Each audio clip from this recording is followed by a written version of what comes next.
نبی علیہ السلام جس وقت 1400 صحابہ کے ساتھ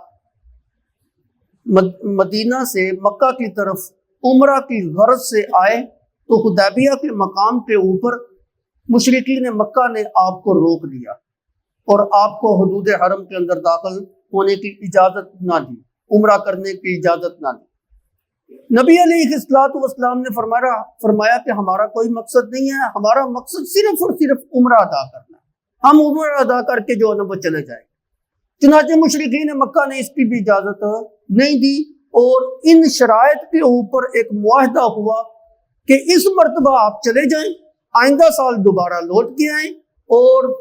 بغیر ہتھیاروں کے آپ آئیں اور 3 دن جو ہے نا آپ مکے کے اندر رہ سکتے ہیں، عمرہ ادا کر سکتے ہیں اور 3 دن کے بعد آپ کو واپس جانا ہوگا۔ چنانچہ اسی طرح جو ہے نا وہ ہوا۔ تو ایک شان نزول کے اندر یہ واقعہ جو ہے نا وہ ذکر کیا جاتا ہے۔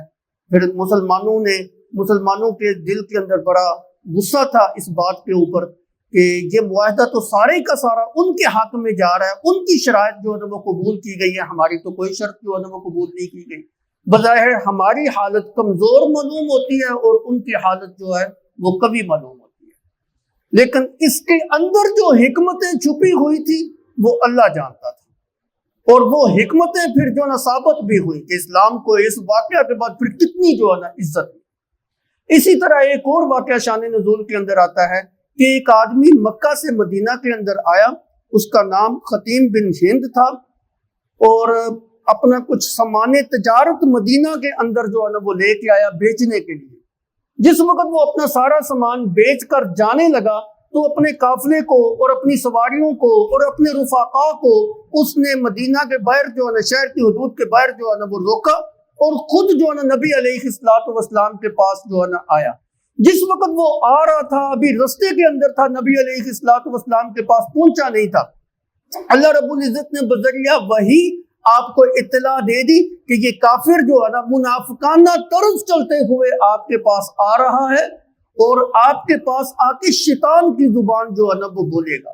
چنانچہ نبی علیہ السلام نے جس وقت اس سے ملاقات کی، اس نے اپنے اسلام کا جو ہے نا اظہار کیا، پھر بعد کے اندر جو ہے نا وہ چلا گیا۔ نبی علیہ السلام نے فرمایا کہ یہ دل کے اندر دغا اور دھوکہ جو ہے نا وہ لے کے آیا اور اسی دھوکے کے ساتھ جو ہے نا واپس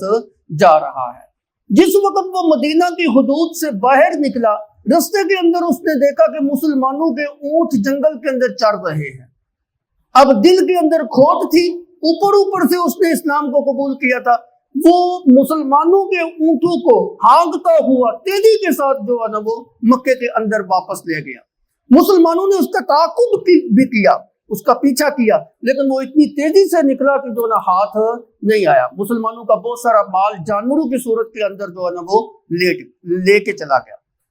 اب اتفاق ایسا ہوا کہ 1 سال کے بعد جس وقت مسلمان نبی علیہ السلام کی معیت کے اندر عمرہ کرنے کے لیے جا رہے تھے، آپ نے دیکھا کہ رستے کے اندر لبیک لبیک کی آوازیں جو ہے نا آ رہی ہیں۔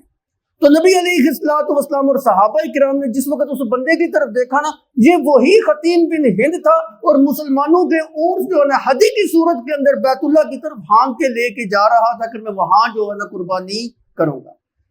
کفار بھی بیت اللہ کا حج کرتے تھے، تعظیم وغیرہ جو ہے نا کرتے تھے۔ تو صحابہ کرام نے نبی علیہ السلام کو بتایا، یا رسول اللہ یہ تو وہی آدمی ہے جو ہمارے اونٹ جو نا چرا کے لے کے آیا، کیوں نہ ہم اس کو پکڑیں اور اپنا مال جو ہے نا اس سے چرائیں، اس سے جو ہے نا واپس حاصل کریں۔ تو اس موقع کے اوپر جو ہے نا یہ آیت مقدسہ نازل ہوئی۔